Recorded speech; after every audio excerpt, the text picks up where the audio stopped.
Bonjour à vous tous. Vous devinez peut-être où est-ce que je me trouve. Je suis sur le toit de l'église Saint-Joseph, qui est un toit merveilleux, comme vous pouvez le constater.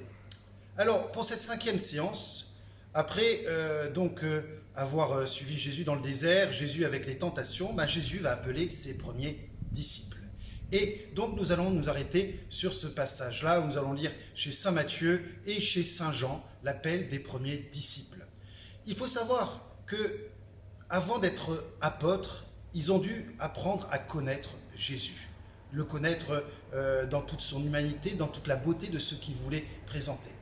J'attache beaucoup d'importance, beaucoup de joie à chaque fois à relire ces passages des rencontres de ces premiers disciples avec le Seigneur.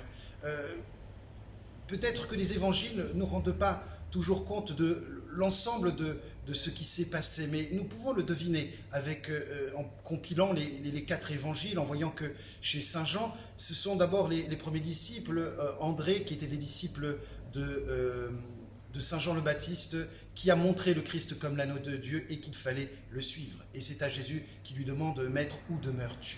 Voilà, c'est de manière tout à fait amicale, de manière tout simplement humaine que cette rencontre s'est faite. Des personnes ont été subjuguées par son discours, par ce qu'il représentait, par ce qu'il proposait, et ils ont voulu le suivre. Alors, c'est ce que je vous propose dans cette équipe de réflexion missionnaire, c'est que nous puissions suivre Jésus. Avant de devenir disciple missionnaire, il faut d'abord être disciple, c'est-à-dire avoir cette intimité et cette proximité avec le Christ. C'est ce que nous essayons de faire dans la prière chaque jour. C'est ce que nous essayons de faire en choisissant le bien au quotidien. Alors, dans les textes que je vous propose, outre la parole de Dieu dont je viens de parler, je vous proposerai des textes du pape François, Jean-Paul II, et également du cardinal Lustiger. Et puis peut-être encore une autre vidéo, mais que je n'ai pas encore trouvée et que je vous mettrai dans le message. N'hésitez pas aussi à regarder le message que je vais envoyer pour le dimanche des Rameaux pour avoir toutes les informations concernant la Semaine Sainte.